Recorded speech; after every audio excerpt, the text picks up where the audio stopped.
Good good morning everyone. So, welcome na muli sa ating pag-aaral sa oras na ito. Ayan. So, purihin ang Panginoon sa kanyang kabutihan.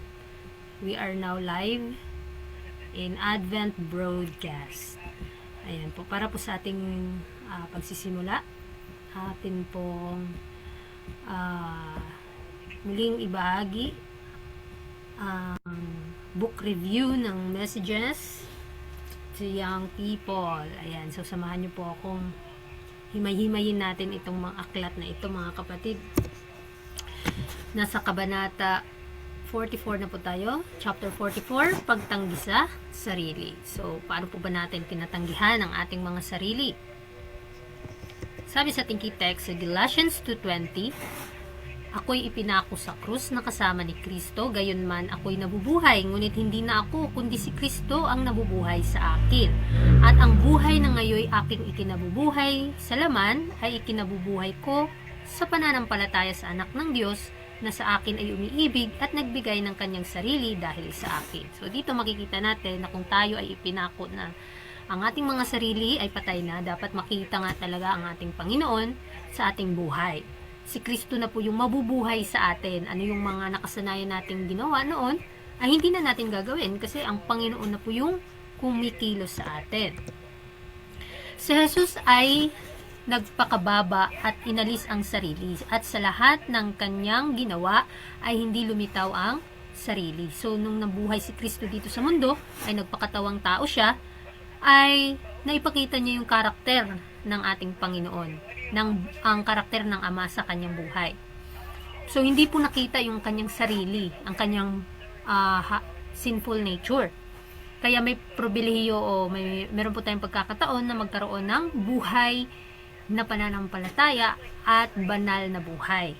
Kanyang isinuko ang lahat ng bagay sa kalooban ng kanyang Ama. Nang malapit nang matapos ang kanyang misyon sa lupa, maaari niyang sabihin, niluwalhati kita sa lupa, natapos ko na ang gawaing ibinigay mo sa akin upang gawin. At iniutos niya sa atin, matuto kayo sa akin sapagkat ako'y maamo at mababa ang puso. Kung ang sinuman ay nagnanais sumunod sa akin, itatakwil niya ang kanyang sarili at sumunod. Ang sinuman ay nagnanais na sumunod sa akin, itatakwil niya ang kanyang sarili, hayaang ang sarili ay maaalis sa trono at huwag nang mamuno sa kaluluwa. So, kailangang mabuhay nga ang ating Panginoon sa ating buhay upang tayo ay matutunga sa Kanya. At hindi man natin kaya sa ating sariling makapanagumpay, kaya nangangailangan tayo ng tulong na nanggagaling sa ating Panginoon. Kaya nga sabi diyan, luluwalhatiin din tayo ng Panginoon kung matatapos natin ang gawaing ibinigay sa atin. Gaya ni Kristo na nakapanagumpay siya sa lahat ng kanyang nadaanan, sa kanyang mga pagsubok, nalampasan niya ito. At kung tayo ay patuloy na matututo sa paaralan ni Kristo, magkakaroon tayo ng karakter na gaya niya, naging maamo at naging mapagpakumbaba. Kaya nga sabi dito na ang tumitingin kay Kristo sa kanyang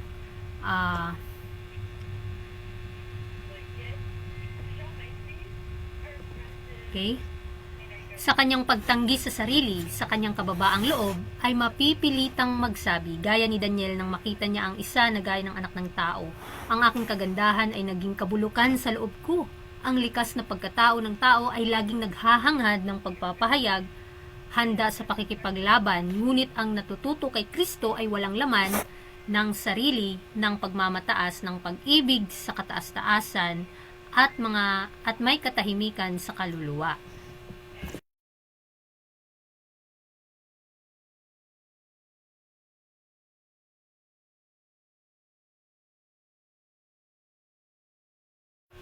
So sa pagpapatuloy mga kapatid, kung tayo po pala ay patuloy na tumingin sa ating Panginoon, sa kanyang pagtanggi sa kanyang sarili, na magkaroon din tayo ng kababaang loob na gaya sa kanya, ay masasabi din natin na gaya ni Daniel na tayo sa sarili natin ay kabulukan ang nasa ating mga sarili.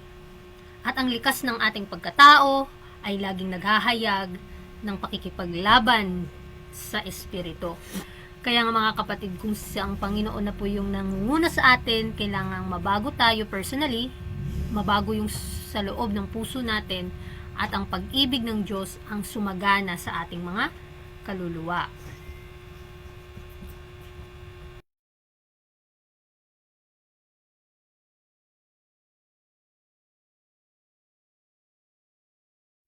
Kaya sa pagpapatuloy po,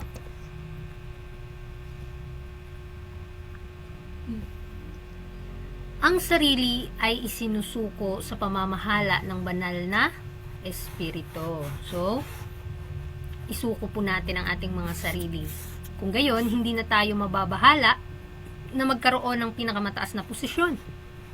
Hindi na maipakita yung sarili nating ambisyon.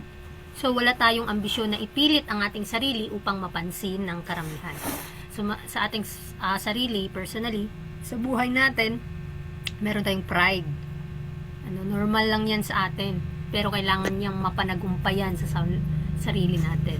Kundi nadarama natin na ang pinakamataas na lugar natin ay nasa paanan ng ating tagapagligtas. So, hingi po tayo ng tulong sa Kanya kasi sa sarili natin, hindi po natin kayang makapanagumpay.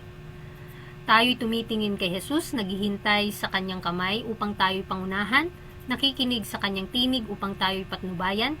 Naranasan ito ng Apostol Pablo at sinabi niya, ako'y ipinako sa krus na kasama ni Kristo, gayunman ako'y nabubuhay, ngunit hindi na ako kundi si Kristo ang nabubuhay sa akin. At ang buhay na ngayon aking ikinabubuhay sa laman, ay ikinabubuhay ko sa pananampalataya sa anak ng Diyos na umibig sa akin at nagbigay ng kanyang sarili para sa akin. So, nawa, maintindihan po natin kung ano po yung ibig sabihin ni Apostol Pablo regarding sa statement na ito, nakabulukan po talaga yung sarili natin. Kaya kailangang mamuhay tayo ng may kabanalan at sa pamamagitan ng ating paglapit sa Panginoon, yun lamang po yung tanging paraan para po tayo ay mabago, na mapabanal ang sarili natin. Kaya nga kailangan na isuko ang ating mga sarili sa pamamagitan ng pamamahala ng kanyang banal na Espiritu. Nang sa gayon ay tayo po ay magkakaroon ng buhay na kasama ng ang Panginoon. So hindi na makikita yung pagmamataas natin.